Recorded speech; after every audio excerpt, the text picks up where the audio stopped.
This is the land of unfinished projects, all kinds of parts laying around.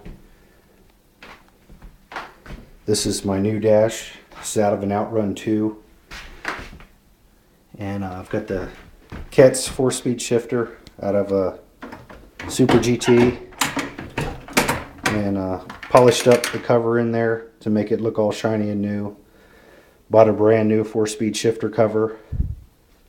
Actually had to swap out the metal framework for a Daytona dash to have the right piece in there to hold this shifter. The Daytona dash was set up for the up-down shifter, and that was a little bit of a hassle because it turns out the Outrun 2 dash actually has a steering wheel mounted a 1/2 inch left of center, and the Daytona dash has it centered.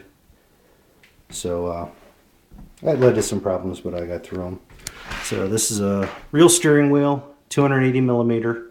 I had a 320 millimeter, but it felt like my hands were going to hit the edge of the shifter. So I went down. This one's about the same size as the arcade.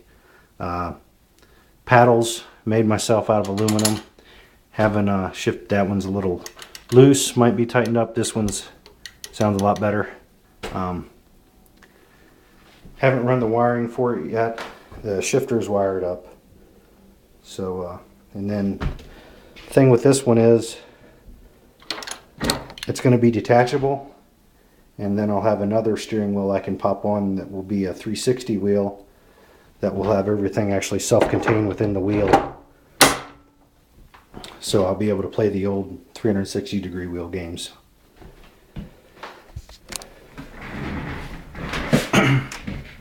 The view button section on the Sega cabs, this is something I probably ought to mention. There's no mounting depth behind here. It's extremely shallow.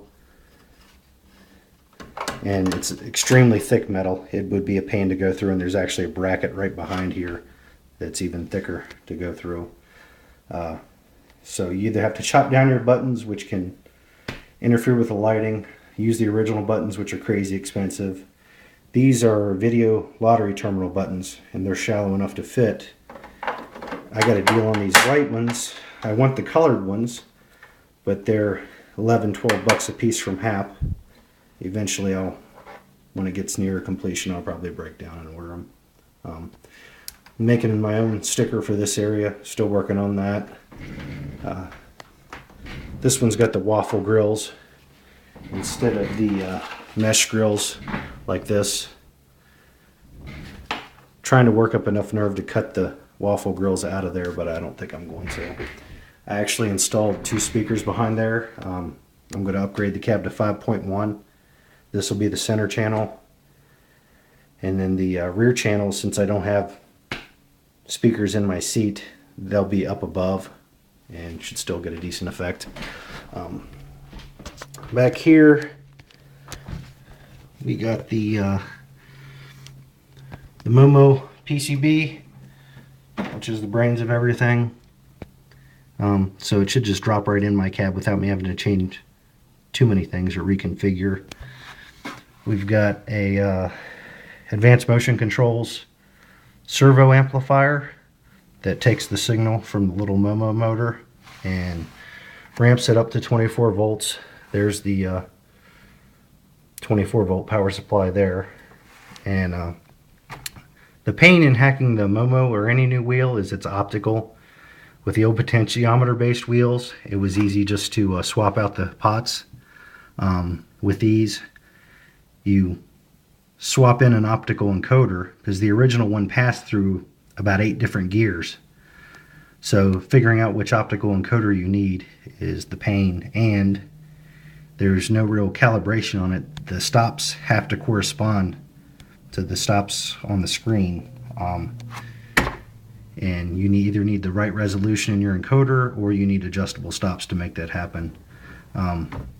I calculated it to be a 900 count per revolution encoder, and it turned out it was wrong. I had to limit the wheel to like 240 degrees to get that to work. So I bought some tools, tested it, and I actually needed an 800 CPR encoder and was lucky enough to find one on eBay. and it works perfectly. The stops line up perfectly with the hap stops. I've got the full 270 degrees, and there's the hap force feedback motor, and it pretty much all works fine now. It's the power supply going to the Momo. I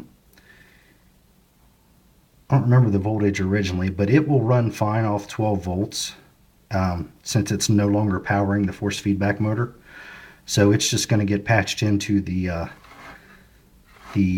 wiring for my lighting. And there's trying to do everything the way it would have been done originally. So I've got actual connectors for the shifter, and I even reused some of the wiring out of the virtual on cab.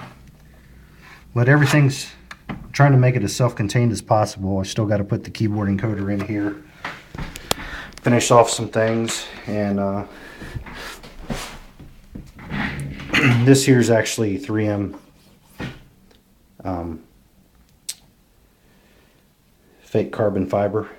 I tried a couple different fake carbon fibers, and I like the 3M stuff the most, and it only took 1 square foot, so it wasn't like it cost a lot to try different ones.